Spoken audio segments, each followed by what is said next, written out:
de março você pode ver um mundo de despertar pra você. Olá pessoal, como vocês estão? Espero que tenha sido uma excelente semana. Novamente eu quero agradecer muito esse nosso contato, esse nosso dia, bate-papo aqui. É muito importante você estar aí e nos assistir. Se você tiver alguma dúvida, entre em contato conosco. Vai ser muito importante e muito legal responder aos questionamentos. Hoje, no nosso programa, nós vamos falar sobre um assunto muito importante. A doutora Verônica está aqui novamente e nós vamos falar sobre imunidade, o que fazer com as nossas crianças, com os nossos adolescentes. E assim, é uma coisa que quando nosso bebê está doente, vamos no pediatra. Nós estávamos falando em outros programas, né? Alergia, é muito difícil a gente ir no especialista. Gente, cada vez mais a informação e a atenção que os médicos têm com nossas crianças é muito importante. Então eu quero agradecer a presença da doutora Verônica aqui. E hoje, mais do que perguntar, eu vou realmente escutar para cada vez aprender mais. Doutora, muito obrigada pela participação. A gente não tem como agradecer essa presença da doutora e como é importante, né, que a gente conheça e a gente saiba, né, porque muitas vezes, faz aquilo lá, compra aquele remédio, e é nada como a gente ouvir o médico, né? Obrigada, Dani, estou adorando vir aqui. Estou gostando de ter esse bate-papo. Eu acho que é exatamente isso. Quanto mais a gente puder esclarecer, acho que esse é o papel do médico também. Quanto mais a gente puder esclarecer, tirar as dúvidas, informar, porque não tem nada mais importante do que a informação, né? Informação muda a vida. E doutora, porque assim, a realidade hoje, e a gente nem vai falar de condição social e tudo mais, mas a realidade de muitas mães é passar na UBS, claro que e a gente sabe que o médico numa UBS, ele tem que atender no dia 30, 40, 50 crianças. Então o pessoal costuma falar, eu fiz uma visitinha de médico, né? Então como se a gente soubesse, o médico não está dando atenção. E a gente sabe que não é essa a realidade, né? Então a gente sabe que a nossa realidade, a gente tem pontos e o que a mãe conseguir, claro, ter uma consulta particular ou pelo convênio médico, muito melhor, mas que não é a nossa realidade, né, doutora? Mas assim, você falou da UBS, eu acho que a UBS nem é um problema, porque a UBS, ela é a unidade básica de saúde, né? Ela tá ali para promover saúde, diferente do pronto-socorro, que você vai quando você já está doente. Então, eu acho que exatamente o que a gente tem que procurar é isso, é ir antes de estar doente, né? É fazer um acompanhamento com o seu pediatra regularmente. Se você não tem condições de ter um pediatra particular ou do convênio, procure ir na UBS e peça lá, insista para que você tenha, né, aquele acompanhamento da criança regular, porque aí você está promovendo a saúde, você está fazendo com que a criança não fique doente, porque depois que está doente é sempre pior. Então é sempre melhor prevenir do que remediar. E baseado nessa conversa, a gente vai falar hoje sobre a imunidade das crianças, né? E a gente vai falar principalmente da imunidade de uma criança, no nosso caso com síndrome de Down, que a gente sabe que a imunidade já é mais baixa.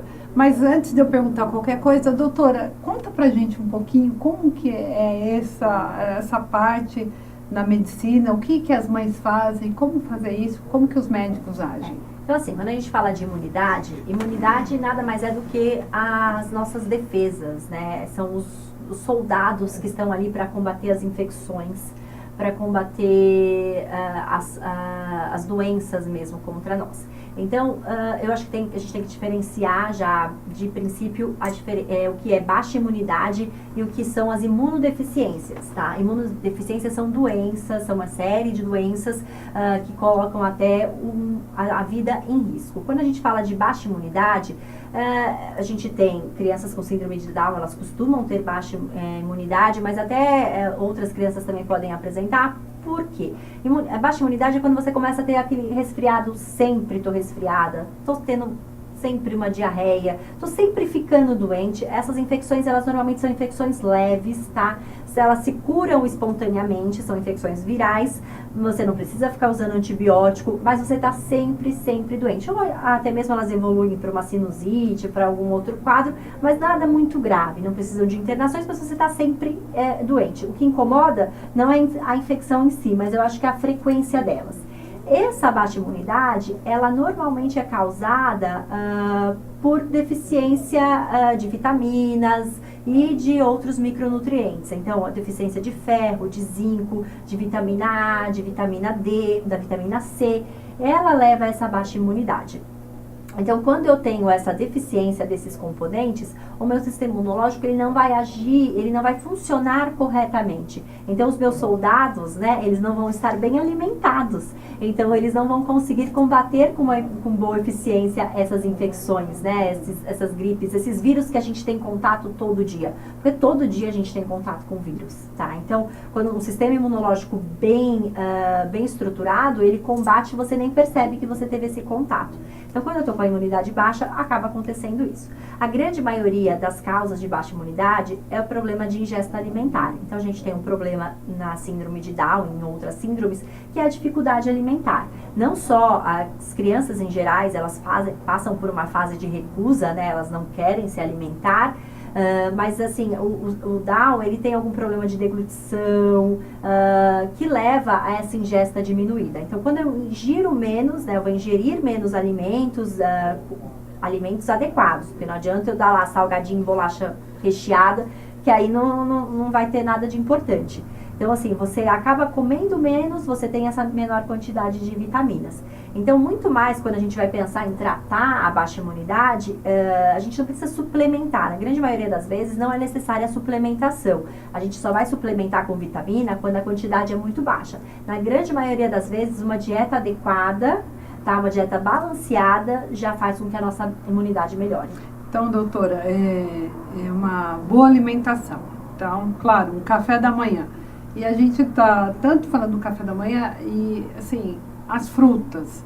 É muito importante, né, no café da manhã. O que a senhora acha, assim, como uma alimentação que meus soldadinhos vão estar fortes? Isso independente do café, do almoço, eu acho que é o que a gente fala que são comidas de verdade, né? Então, frutas, todas as frutas, legumes, grãos, carnes também são importantes, né? Então, você precisa fazer uma ingesta. Gordura não, mas você precisa ingerir a carne de frango, carne vermelha.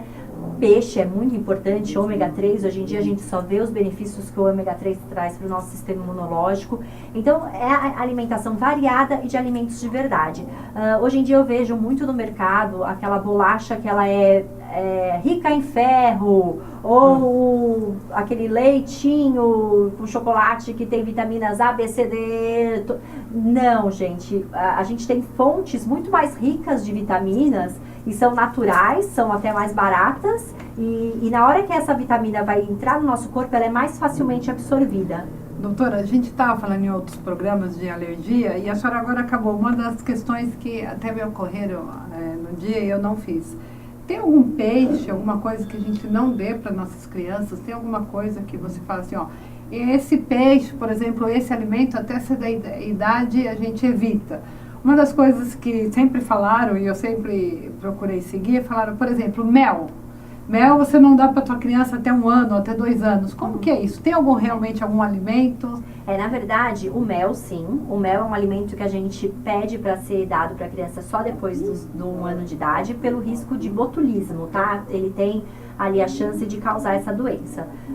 Em compensação, depois do 1 ano de vida, a gente recomenda muito o mel para resfriados. Ele é um antisséptico natural, né? Ele ajuda muito o sistema imunológico, o mel e o própolis. Então, a gente recomenda o uso depois de 1 ano. Agora, aquela história da gente ir dando a introdução alimentar, peixe, só depois dos 9 meses, isso caiu por terra, isso não existe mais, tá? Os pediatras hoje em dia, eles fazem a introdução quanto mais cedo, depois dos 6 meses de vida, né? Quanto mais cedo, melhor. Então, hoje em dia, teoricamente, com 6 meses, você já pode comer tudo. Peixe, frutos do mar, castanhas, essa é a nossa orientação hoje em dia, porque foi visto que quanto mais cedo essa apresentação aos 6 meses, menor a chance de alergia. Ela não pode ser feita muito precocemente, tá? Antes dos 6 meses, porque aí o intestino, ele ainda está imaturo e não está preparado para ter contato com esses alimentos. Mas após os 6 meses, quando a gente faz a introdução alimentar, a gente já pode introduzir isso quanto antes. Então, não tem nenhum tipo de peixe que seja contraindicado, aliás, dar peixe para a criança, quanto mais melhor, a gente só pede cuidado com o espinho, mas isso era uma coisa que a gente percebia que como a gente postergava o oferecimento do peixe, as crianças elas não comiam peixe. E aí a gente criou uma população que não tinha por hábito comer peixe, e aí a gente tinha uma defasagem de ômega 3 muito grande. Então hoje em dia a gente faz com que, é importante apresentar o alimento, fazer a criança conhecer todos os alimentos e gostar daqueles alimentos. E volto a falar, alimentos de verdade, tá? Não é para dar nada adoçado. A gente oferece hoje em dia, por exemplo, a gente não pede mais para oferecer suco. Né, suco de fruta. Hoje em dia a gente pede para dar a fruta, porque a fruta a gente sabe que tem as fibras, e para se fazer um suco, eu uso mais do que uma fruta. Um suco de laranja vai mais do que uma laranja. Então a quantidade de açúcar que tem ali dentro, mesmo que eu não coloque açúcar, a fruta já tem açúcar. A quantidade do açúcar ela é muito grande. Então a gente pede para oferecer a fruta, porque além da fruta ter a fibra, ela vai conhecer o alimento como ele é, ela vai mastigá-lo, textura, né? Né? Isso tudo é importante. A textura, o tato, tudo isso é importante. Nós tínhamos algumas pessoas também que restringiam, no caso da síndrome de Down, mas assim, alimentos que, por exemplo, foram feitos embaixo da terra. Por exemplo, batata, inhame. A senhora Não, olha, tem até um pessoal que fala, a gente tem algumas dietas que ajudam algumas doenças em especial, tem algumas falando em epilepsia, tá? Isso é algo que precisa de bastante estudo. Tudo que faz restrição alimentar, eu acho que tem que ser muito bem estudado, porque quando a gente restringe, é muito ruim, né? Então, para síndrome de Down, não tem nada comprovado, então nada que precise se fazer. Acho que, na verdade, você tem que apresentar, sim, nada que seja em excesso, né? Você não pode dar em excesso, mas eu acho que é importante você apresentar, sim. Eu achei importantíssimo a senhora falar do excesso, mas antes disso, a gente está falando de peixe e dos alimentos, mas sempre essa questão de ser cru. A senhora tem alguma restrição aí? Então, o problema do alimento cru é porque ele é um alimento que pode causar mais infecções, tá? Falando, vamos supor, do peixe cru, né? Salmão. Então, salmão, comer a comida. Então, assim, ele não é. Quando você passa ali na panela, quando você esquenta, você mata uma série de germes, né? Então, sim, o alimento, no primeiro momento, para apresentar para a criança, a gente pede que não seja cru. Mas não quer dizer que ela não possa comer comida crua, comida japonesa. Pode. O que a gente pede é tomar cuidado com o lugar onde ela vai fazer essa ingesta. Então, tem que ser restaurantes que você conheça, que você sabe da higiene daquele lugar. Então, é mais importante a higiene no manuseio, porque, na verdade, o que vai causar é a mão suja que pegou aquele peixe. É o peixe que não foi lavado, o peixe que não foi bem cuidado antes, né? Mas, num primeiro momento, a gente pede para não apresentar o alimento cru. Mas, assim, a criança, com 1 ano, ela já pode comer alimento cru sem problema. Pessoal, nós estávamos falando muito da ingestão de carne, e a gente sabe que uma parte, claro que a gente vai respeitar sempre todas as religiões, todas as crenças e tudo mais. Mas uma coisa que o médico estava falando para mim que é muito injusto, que é o que a gente sabe, o que a gente entende da carne de porco. A senhora é fã, a senhora fala, não come carne de porco de forma alguma, como que é, doutora? Nossa, isso foi bem legal você falar, porque carne de porco, olha isso, quando a gente trabalha com alergia, a criança às vezes aparece com alguma alergia e sempre a carne de porco é o principal culpado. É o vilão. A mãe já chega, ele comeu uma linguiça na semana passada e eu acho que foi... Não, gente, carne de porco não causa alergia. A gente tem assim, eu já vi vários pacientes com alergia a banana, a pera, a feijão, mas a carne de porco eu nunca vi nenhum. Então, assim, carne de porco não é vilão, na verdade é uma carne muito boa. Ela é uma carne que, quando você tira a gordura dela, né, ela é uma carne rica, ela é muito boa, tanto rica em ferro, quanto rica em outros nutrientes. Então, ela é uma carne que a gente deveria até consumir mais. Que a gente sabemos de crenças, né, tem assim, sociedades específicas, né, não é o caso a gente ficar citando aqui, mas fala assim, o porco não é uma carne nobre, não é uma carne que nós devemos consumir. Mas eu já vi muitos casos que falam, inclusive, né, doutora, que muitas vezes o frango tem mais hormônios e tudo mais que o porco, né? Exatamente. Então, assim, eu acho que é crença religiosa, mas, assim, quando a gente vai falar da parte nutricional, a carne de porco, ela entra ali como uma das principais. A gente deveria consumi-la com mais frequência. Na verdade, coitado, o porquinho, ele entrou como vilão, mas ele não é vilão. Entendi. Isso é muito importante nós falarmos. E a quantidade, né, doutora? Porque muitas vezes a pessoa fala, eu estou alimentando bem meu filho, então ele pede, eu vou, ele pediu para repetir alguma coisa, eu vou dar porque é comida e tudo mais. E a gente sabe, claro, que tudo que é excesso, já fala, tudo que é excesso sobra, Sim. né? Mas isso não vai causar uma imunidade maior porque meu filho está comendo muito, muito pelo contrário, né? Não, exatamente isso. Pelo contrário, a obesidade, ela faz com que o nosso sistema imunológico, ele funcione inadequadamente. Então, por quê? A obesidade, ela é causada pela ingesta aumentada de alimentos, mas de alimentos ruins.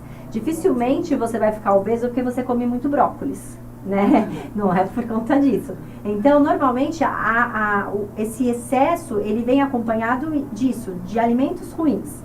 Então, você tem sempre que prezar pelos alimentos de qualidade. Eu digo, não precisa nem ser o alimento orgânico, mas precisa ser o alimento natural. Precisa ser a fruta, precisa ser o legume, precisa ser a verdura. E assim, não é que a criança não possa tomar um refrigerante, não é que a criança não possa comer uma bolacha, mas quanto mais você postergar, né, você não oferecer para ela, não conhecer aquele sabor e ela conhecer o sabor das outras coisas, ela não vai querer aquilo. Então, em vez de você oferecer uma Coca-Cola, você ofereça água, porque enquanto ela não conhecer o sabor da Coca-Cola, ela não vai saber o que é aquilo, ela não vai querer, tá? Eu acho que é muito isso, a gente fala, mas ela quer. Ela não quer, ela não sabe o gosto daquilo, sabe? Ela não sabe se é bom ou ruim. Se você falar que é ruim, ela vai provavelmente acreditar, né? Então você tem que ter esse cuidado. E lógico, e principalmente não é tudo que é em excesso faz mal. Uma vez ou outra, de vez em quando, de vez em nunca, tudo bem. Mas no dia a dia a gente não pode. É inconcebível uma criança que coma bolacha todos os dias, que tome Coca-Cola, isso não dá. Eu tenho a Érica, né, que ela é a nossa embaixadora da UEAMP, Érica, um beijo. E assim, é uma coisa que a gente fala, e eu, sim, é uma mãe que eu me espelho muito. Ela tem o Arthur tá fazendo 9 anos, e a Érica fala assim, ó, por favor, não ofereça refrigerante pro meu filho, porque ele não toma, e ele não vai ficar com vontade. Então, aquilo lá, ai, coitadinho, só um pouquinho, ele vai ficar com vontade, aí vai ter lombriga. Ó, vou te falar meu caso pessoal. Eu tenho uma filha que ela acabou de completar 2 anos e ela não come açúcar. Nunca dei nenhum doce pra ela. E aí, quando ela tinha 1 ano, né, até ela fazer 1 ano, todo mês eu comprava um bolinho, a gente cantava um parabéns. E aí, quando ela tava perto de fazer 1 ano, me falaram, mas você não vai dar o bolo pra ela? Coitada, ela vê o bolo todo mês. Eu falei, mas ela não tem ideia do que é aquilo. Se eu pegar um bolo e eu pegar um brócolis e der pra ela e falar, isso aqui é bolo, ela vai achar que é o mesmo gosto, né? Cabe a mim fazer essa apresentação pra ela, não dar o bolo pra ela, não dar açúcar. Açúcar é um veneno, então quanto mais, não é que não vai comer açúcar, todo mundo vai acabar um dia na vida comendo açúcar. O que eu acho que é importante postergar, é você oferecer o mais longe possível aquilo, porque depois que você come um brigadeiro, não dá pra você falar que não é gostoso. É bom, não é? Sim. E aí que você sabe o gosto, como é que você vai olhar pra ele e falar, não quero? Então posterga, né? Em vez de dar o brigadeiro, tenta evitar que a criança conheça esse sabor. Eu acho isso é importante, porque o pessoal fala, ai, coitadinho do teu filho. E assim, no caso, a única coisa que eu sei que a Sofia gosta são 2 coisas que eu me permito também dar muito raramente, mas é porque o pessoal tanto insiste isso, essa mãe é chata. Realmente, a mãe pode ser chata. Mas umas coisas que a Sofia gosta é um pirulito de vez em nunca, que eu permito, e sorvete, porque ela vê, acho que o pessoal, né, aquilo lá, né, então, mas ela foi tomar um sorvete com 4 anos e meio, que ela foi, alguma coisa assim. Eu acho que, não é que é proibido, mas de vez em quando, né, o que não pode é ser no dia a dia. A história do bolo, por exemplo, minha filha fez 2 anos, e aí o bolo de aniversário dela de 2 anos, quando ela finalmente foi conhecer o que era bolo, foi um bolo de milho.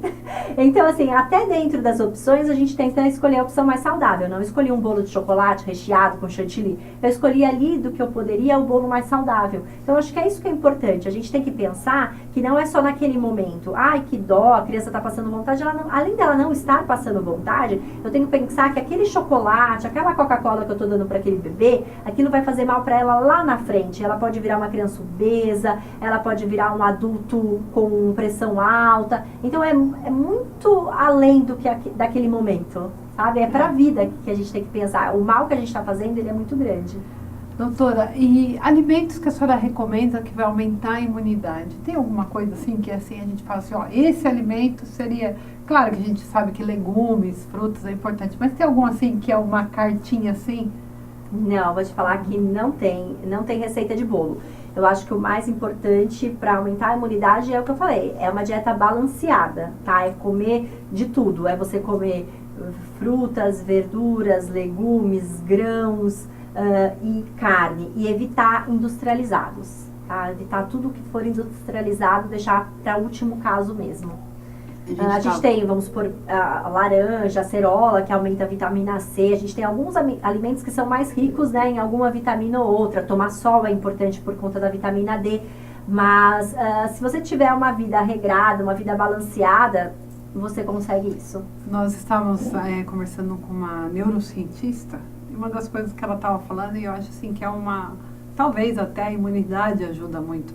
Porque quando a gente tem uma criança especial, eu vou deixar meu filho aqui, aqui, cuidado. E o que essa neurocientista comentou leva teu filho para fazer exercício, põe teu filho correr, deixa, e aí a gente fala tanto de limpeza, mas é um pouquinho de vitamina S, deixa ele ficar lá Claro que você não vai deixar ele no meio de uma areia, que você não sabe nem o que passou ali, muita coisa. Mas a terra é boa, né, doutora? Sim, isso que você falou da vitamina S, ele é legal. Porque assim, o sistema imunológico, para ele se defender, ele precisa ter contato com aquilo. Então, se você tiver um contato pequeno, é igual a vacina, né? Porque o que é a vacina? É te dar o vírus vivo ou atenuado, numa quantidade pequena, o seu sistema imunológico entende aquilo e faz uma reação contra ele. Então, quando ele tem contato com a doença, você já está preparado. Você já tem soldados contra aquela doença. E aí a vitamina S, a sujeira, ela é um pouco disso. Se você vai ter um contato pequeno com aquilo, você vai colocar um filho para brincar no esgoto. Mas você colocar ele para brincar na terra, no parque, numa praça, né? Ele vai já fazer com que a criança já tenha o sistema imunológico formado contra determinadas doenças. Então, isso é super importante. E atividade física é muito importante. Uma das causas de baixa imunidade é estresse, tá? E o estresse vem disso, da gente não ter uma atividade física, da gente não ter momentos de relaxamento, momentos de diversão, levam ao estresse e vão levar a maior incidência aí de imunidade baixa também. Eu tava falando, eu tava rindo, né? Porque assim, mãe velha é uma coisa muito engraçada, né? Então um dia, e eu tenho que agradecer muito ao Dr. Molina, que o Dr. Molina é um pediatra aqui em Guarulhos, que quando a Sofia começou a ir no pediatra, já tinha 4 meses, porque nós ficamos 51 dias internados, nós tínhamos optado por um outro pediatra que sequer foi ver a Sofia e tudo mais, mas isso são águas passadas. Mas o Dr. Molina, né, daquele cuidado, o dia que a Sofia teve aquela reação ao shampoo, eu me sentindo tão culpada, ele falou: Dani, você já deu vitamina S para a Sofia? Eu falei: meu Deus, que raio que é essa vitamina S? Eu falei: doutor, desculpa, eu não sei que vitamina é essa. Ele falou assim: Dani, para. A Sofia precisa ter essa vitamina S, ela precisa ter sujeira. Porque se você deixar no ambiente imaculado, ela não vai ter, né? É assim, é igual aquela história, assim, até 6 meses, né? Eu falo que 6 meses é uma libertação para a criança, porque até 6 meses é aleitamento materno exclusivo que a gente pede, e aí a gente pede para esterilizar, né? Se por acaso usar mamadeira, esterilizar, chupeta, tem que esterilizar. Mas passou os 6 meses, você pode dar uma relaxada. Você ainda mantém, né? Você esteriliza um pouco, tudo, mas você não precisa manter numa redoma de vidro.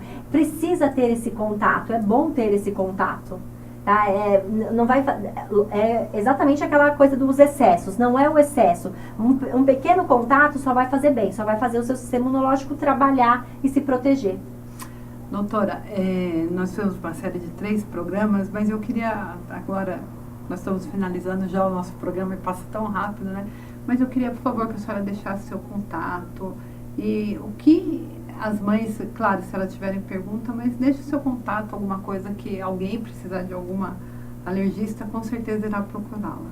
Tá, já eu vou deixar o meu Instagram e vou deixar o meu e-mail, tá? O meu Instagram é o @doutoraveronica.tavares e o meu e-mail é drveronica.tavares@gmail.com. Então, se vocês quiserem mandar dúvidas, me acompanhem lá no Instagram também. Eu sempre faço vídeos, eu tento falar bastante, eu respondo as dúvidas. Eu mostro um pouquinho da minha vida também, da minha vida como mãe, das minhas 2 filhas. Então, é uma maneira de vocês me conhecerem. E o e-mail, se vocês quiserem mandar dúvidas, eu também gosto muito de falar sobre isso. Eu falo bastante, gosto de falar. E aí, se vocês quiserem contato para consultório, pode mandar o e-mail que eu converso com vocês. Muito obrigada mesmo. Foi assim maravilhoso. Foi uma gravação maravilhosa, muito leve e passa muito rápido. Passou, né? Voando, nossa. Pessoal, com certeza nós vamos agradecer, vamos finalizar o programa, mas nós vamos pedir para a doutora voltar. O que move as mães e o que a gente tem que mover é a informação. Claro que a gente está preocupado, a gente tem um mundo que a gente desconhece, a gente só ouve falar tiroide, eu estava ouvindo esse dia doença de Hashimoto. Então, cada coisa, aquilo vai me assustando, mas eu acho que a informação, o amor que a gente tem para os nossos filhos é muito importante, mas a informação, o que nós estamos fazendo aqui é tentar promover a informação que a gente sabe que ser mãe é difícil. Eu tenho uma filha com síndrome de Down. Todos os filhos a gente vai ter o mesmo medo e a gente tem que ter, claro, mais cuidado. Mas com certeza o que nós estamos tentando propiciar para vocês é que essa informação chegue de uma maneira mais simples, mais tranquila. Eu quero agradecer muito a audiência. Eu quero agradecer muito a TV Guarulhos, enquanto esse meio condutor da gente informar as famílias. Bem-vindo ao maravilhoso mundo da síndrome de Down. Bem-vindo ao maravilhoso mundo do cromossomo 21. Tenha uma excelente semana. Um beijo.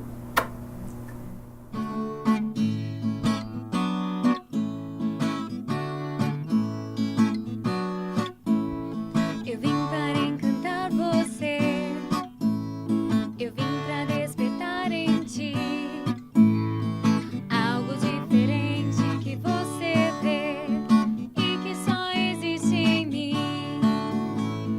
A maneira Down Up de ser. Em 21 de março você pode ver o mundo despertar pra você.